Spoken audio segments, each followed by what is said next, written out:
శనార్థులు public digital చేసేందుకు అందరు తయారున్నట్టే కదా. చలో తుది పాయింట్లో ఒక ముచ్చట పట్టుకొచ్చిన. ముచ్చట ఏంటంటే 6 గ్యారెంటీలు అందుకోవాలంటే తెల్ల రేషన్ కార్డు తప్పకుండా ఉండాలుల్లా. అది అందరికీ తెలిసిన ముచ్చటనే కదా. అందుకే అన్ని అర్హతలు ఉన్నా కూడా కేవలం తెల్ల రేషన్ కార్డు లేకపోవడంతో ఆ 6 గ్యారెంటీల పథకాలను అందుకోలేకపోతున్నారులా. ఇక అందుకోలేని వారిపైన ఇప్పుడు సర్కార్ అయితే ఫోకస్ పెట్టిందుల్లో. ఇప్పుడైతే పెండింగ్ల నాట 9 లక్షల వరకు రేషన్ కార్డుల దరఖాస్తులు ఉన్నాయని అటు అధికారులు అంటున్నారు. ఇక ఇప్పుడు తెలంగాణలో మస్తేండ్లుగా ఎదురు చూస్తున్న పేదలకైతే ఒక మంచి అంటే ఇక తీపి కబురు అంటారు కదా, గసొంటిదే సీఎం రేవంత్ సార్ అయితే చెప్పిండుల్లా. తీపి కబురు ఏంటంటే పోయినేడాది డిసెంబర్ 28 నుంచి కొత్త రేషన్ కార్డుల కోసం దరఖాస్తులు స్వీకరించింది కాంగ్రెస్ ప్రభుత్వం కదా. అది అందరికీ తెలిసిన ముచ్చటనే.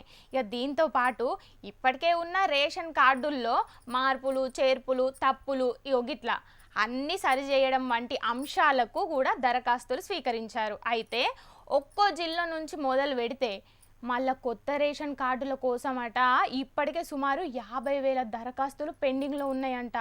వామ్మో, ఒకటి కాదు రెండు కాదు 50,000 దరఖాస్తులు పెండింగ్లు ఉన్నాయట. ఇక అన్నీ ఎప్పుడు సరి చేయాలి అధికారులు, ఎప్పుడు శాంక్షన్ చేయాలి చెప్పుల్లా, ఎంత టైం పడుతుంది కదా. అయితే దీంతోపాటు ఆహార భద్రత కార్డుల్లో కూడా పిల్లల పేర్లు తెలుసు కదా, మీ పిల్లల పేర్లు నమోదు కోసం కొన్ని జిల్లాల్లో 60,000 నుంచి 90,000 వరకు దరఖాస్తులు పెండింగ్లో ఉన్నాయంట. గిన్ని గనం ఉన్నాయంటనుల్లా. ఎట్లా చేస్తారో ఏమో చూడాలిగా.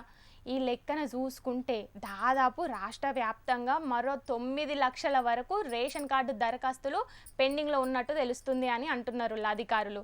ఇక గిన్నె అర్హులైన అందరికి కూడా తెల్ల రేషన్ కార్డుల జారీకి కాంగ్రెస్ సర్కార్ పనులు షురూ చేసిందంట.